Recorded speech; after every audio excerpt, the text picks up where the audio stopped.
Vivemos em uma cultura que promove valores democráticos de justiça para com todos, a importância de se encaixar em um grupo e saber cooperar com outras pessoas.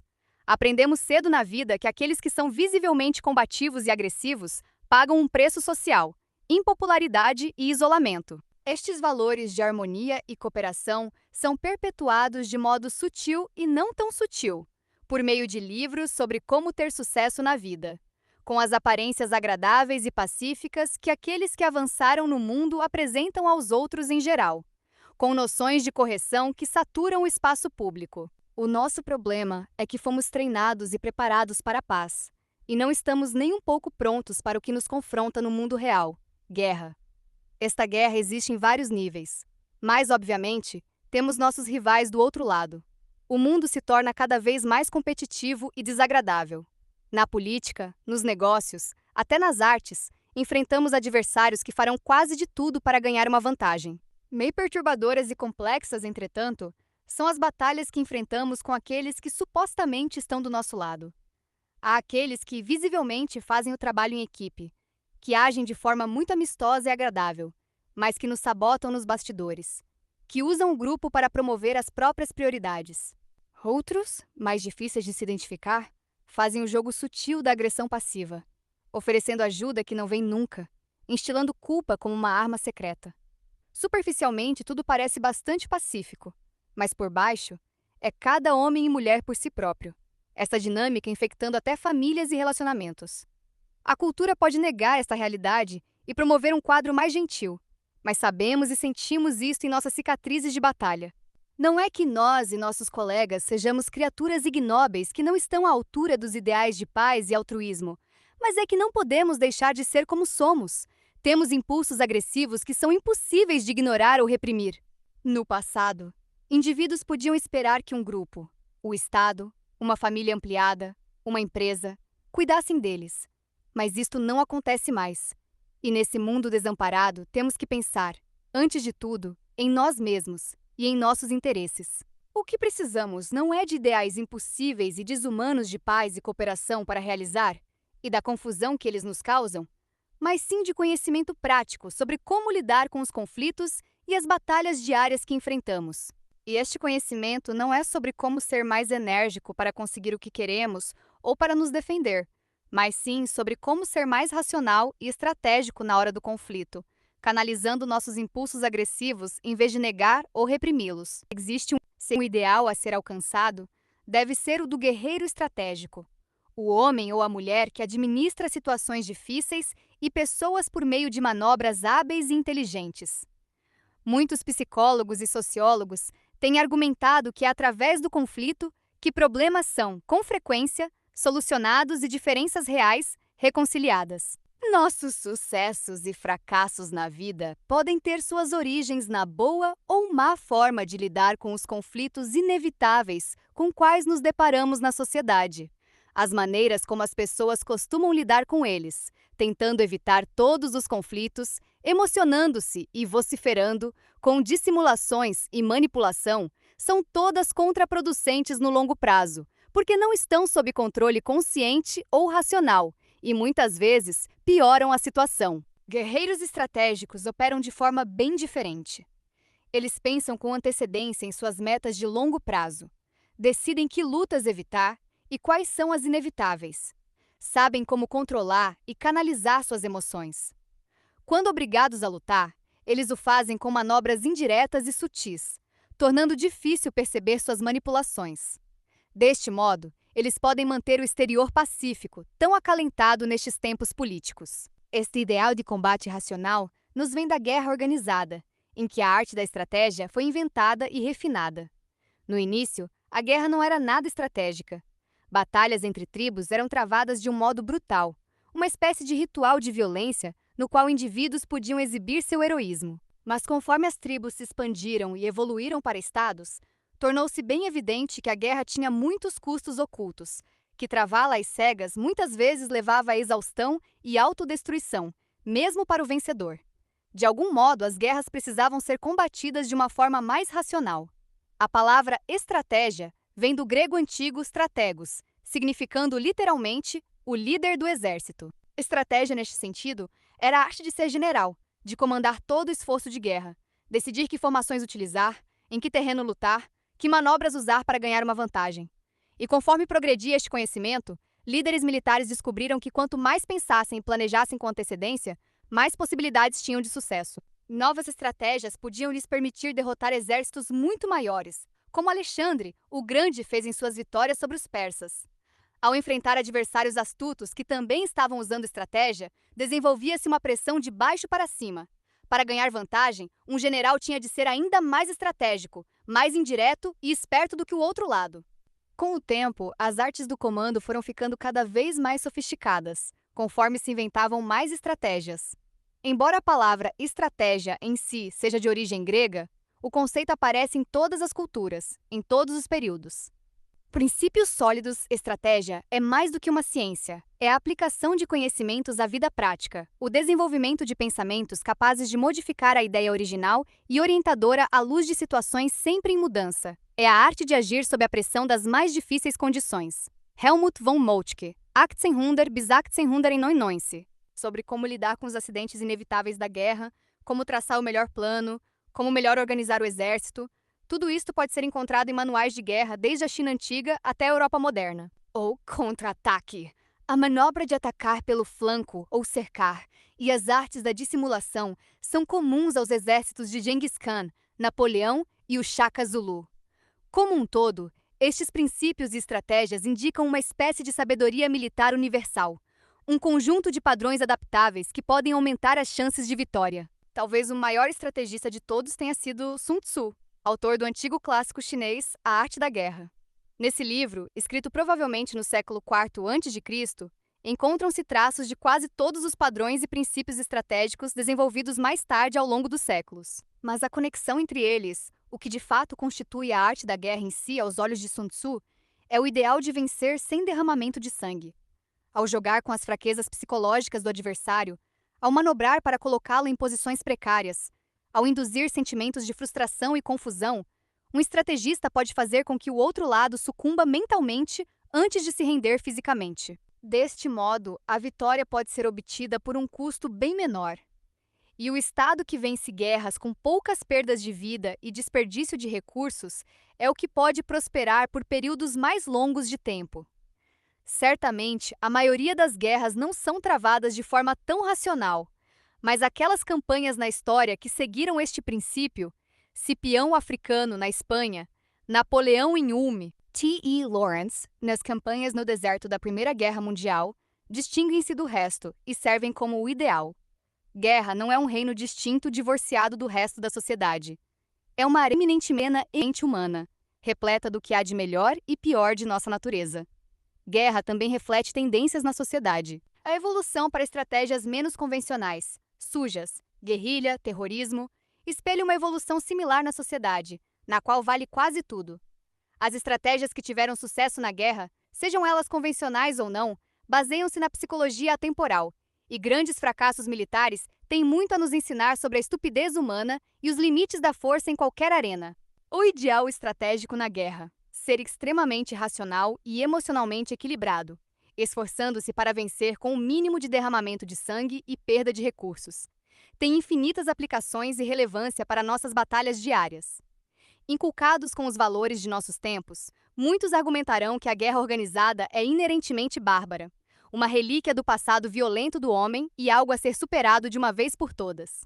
Promover as artes da guerra em um ambiente social, essas pessoas dirão, é bloquear o progresso e encorajar o conflito e a dissensão. Já não existe o suficiente disso no mundo?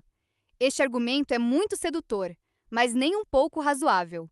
Sempre haverá, na sociedade e no mundo em geral, gente mais agressiva do que nós somos, que encontra um jeito de conseguir o que quer, por bem ou por mal. Temos de estar vigilantes e saber como nos defender desses tipos. Não se promovem valores civilizados se somos obrigados a nos render aos ardilosos e fortes. Na verdade, o pacifismo diante desses lobos é fonte de intermináveis tragédias. Mahatma Gandhi, que elevou a não-violência ao posto de grande arma para mudanças sociais, teve um simples objetivo mais tarde em sua vida: livrar a Índia dos suzeranos britânicos que a haviam aleijado durante tantos séculos. Os britânicos eram governantes espertos. Gandhi compreendeu que, para a não violência funcionar, ela precisava ser extremamente estratégica, exigindo muito pensar e planejar. Ele chegou ao ponto de chamar a não violência de um novo modo de fazer guerra. Para promover qualquer valor, até a paz e o pacifismo, você deve estar disposto a lutar por ele e ter em mira resultados, não simplesmente o bom e confortável sentimento que a expressão dessas ideias poderia lhe trazer. No momento em que você visar resultados, você está no reino da estratégia. Guerra e estratégia têm uma lógica inexorável. Se você quer ou deseja alguma coisa, deve estar pronto e capaz de lutar por ela. Outros argumentarão que guerra e estratégia são basicamente questões que se referem a homens, particularmente aqueles que são agressivos e pertencem à elite de poder.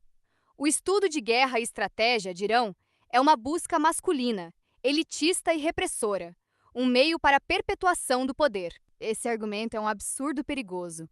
No início, a estratégia realmente era domínio de uns poucos escolhidos: um general, sua equipe, o rei, um punhado de cortesãos.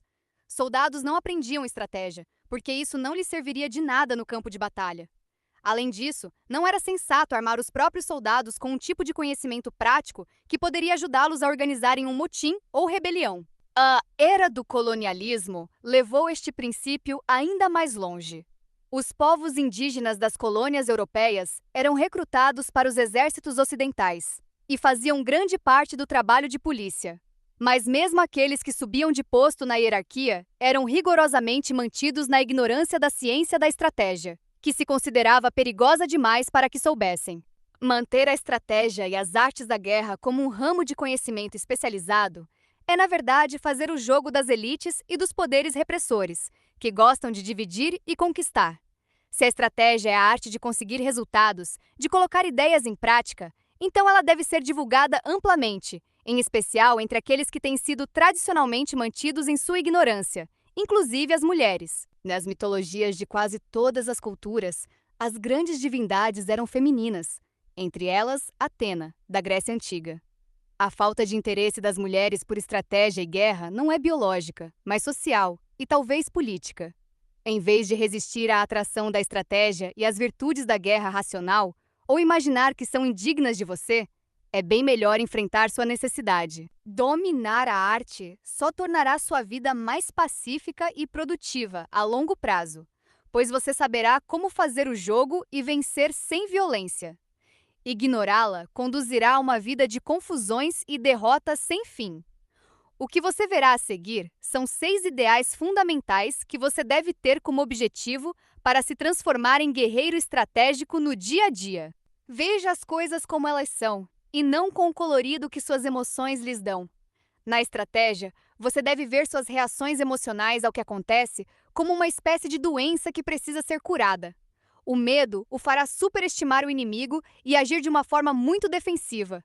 Ira e impaciência o levarão a atitudes precipitadas e que reduzirão suas opções. Excesso de confiança, particularmente como resultado de um sucesso, fará você ir longe demais.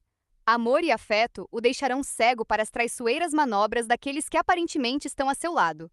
Mesmo as gradações mais sutis destas emoções podem colorir o modo como você vê os acontecimentos. O único remédio é ter consciência de que a atração das emoções é inevitável, notar quando ela está acontecendo e equilibrá-la. Quando você tiver sucesso, esteja ainda mais atento. Se estiver zangado, não faça nada. Com medo, saiba que vai exagerar os perigos que enfrenta. A guerra exige o máximo de realismo, ver as coisas como elas são. Quanto mais você puder limitar ou equilibrar suas reações emocionais, mais perto chegará deste ideal. Julgue as pessoas por suas ações. A genialidade da guerra é que não há eloquência ou falatório que possa explicar um fracasso no campo de batalha. Um general levou suas tropas à derrota. Vidas foram desperdiçadas, e é assim que a história o julgará.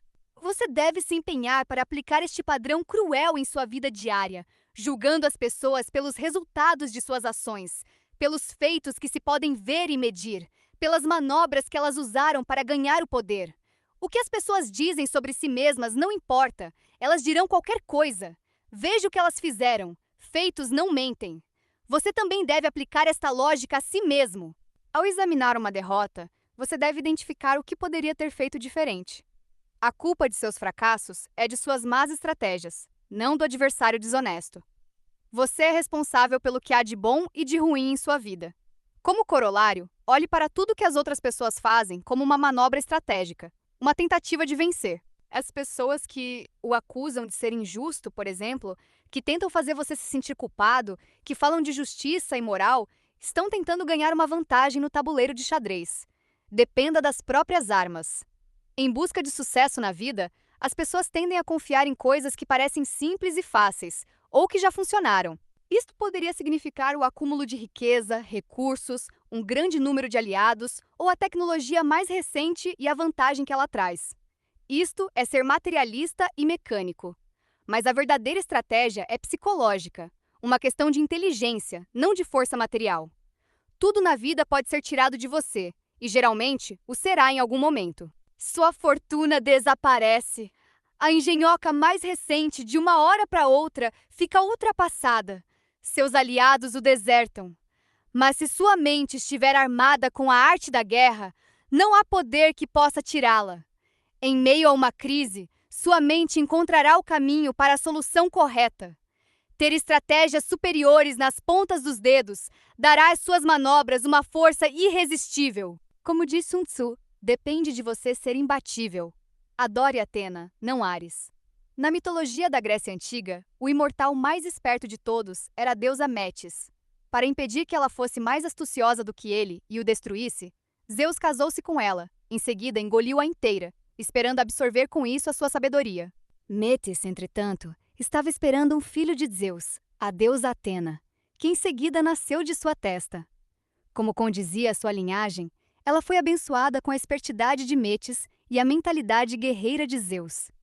Ela era considerada pelos gregos como a deusa da guerra estratégica. Seu mortal preferido e acólito era o engenhoso Ulisses.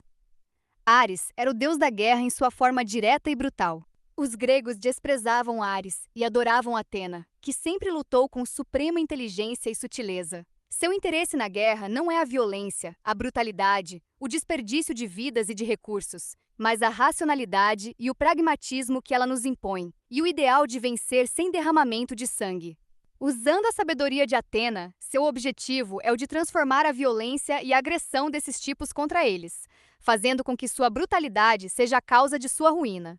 Como Atena, você está sempre um passo à frente, fazendo com que seus passos sejam mais indiretos.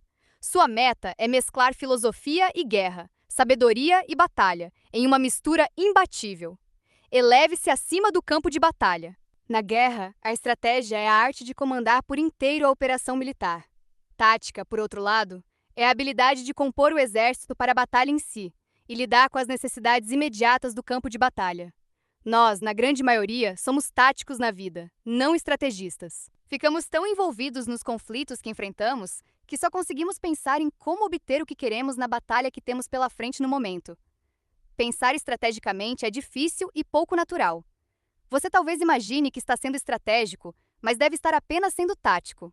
Para ter o poder que só a estratégia confere, você precisa ser capaz de estar acima do campo de batalha, concentrar-se em seus objetivos de longo prazo, armar uma campanha inteira, sair do modo reativo em que tantas batalhas na vida o trancaram. Mantendo em mente todos os seus objetivos, fica muito mais fácil decidir quando lutar e quando se afastar. Isso torna as decisões táticas do cotidiano bem mais simples e mais racionais. Pessoas táticas são pesadas e presas no chão. Estrategistas têm os pés mais leves e são capazes de ver mais longe e de uma forma mais ampla. Espiritualize sua guerra. Você enfrenta batalhas todos os dias. Essa é a realidade para todas as criaturas em sua luta pela sobrevivência. Mas a maior batalha de todas é com você mesmo. Suas fraquezas, suas emoções, sua falta de decisão em compreender as coisas até o final. Você deve declarar guerra incessante contra você mesmo.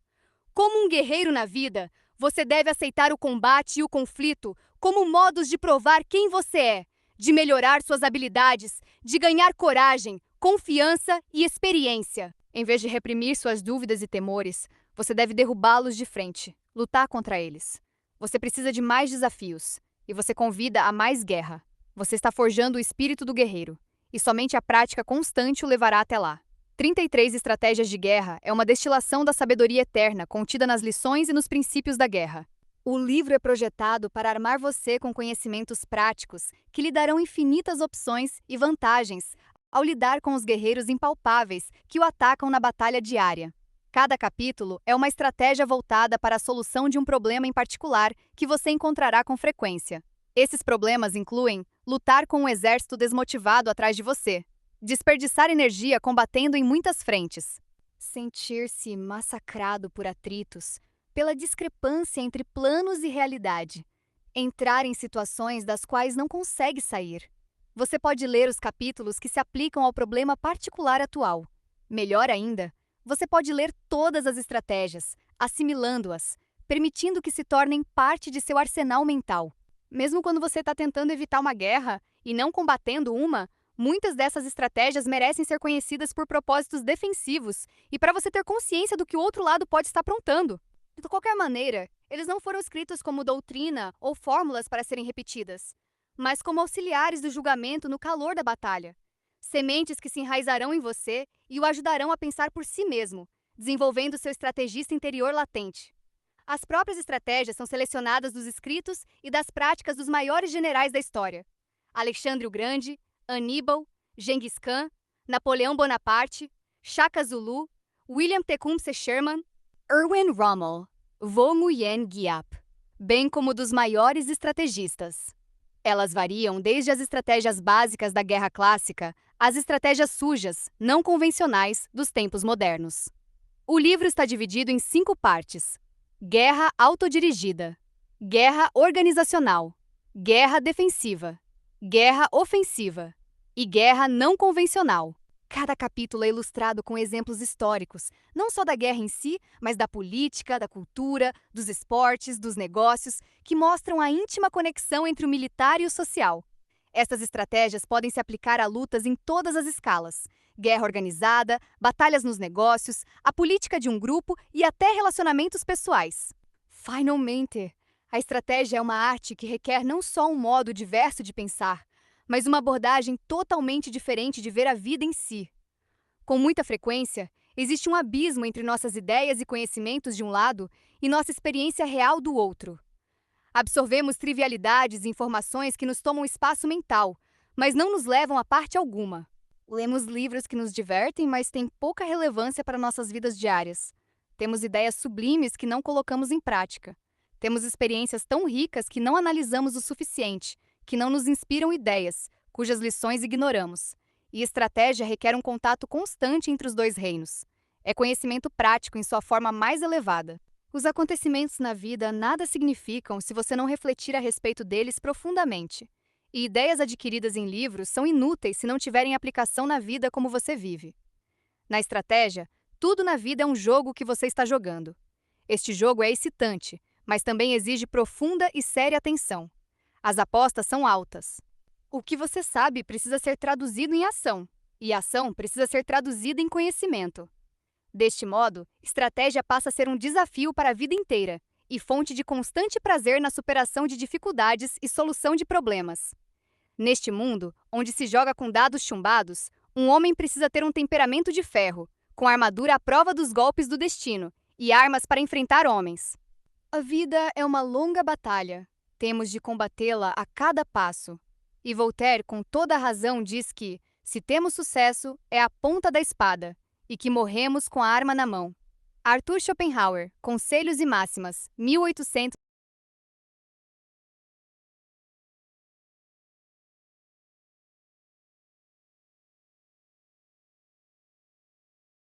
Vou explicar cada uma dessas frases de forma simples e direta.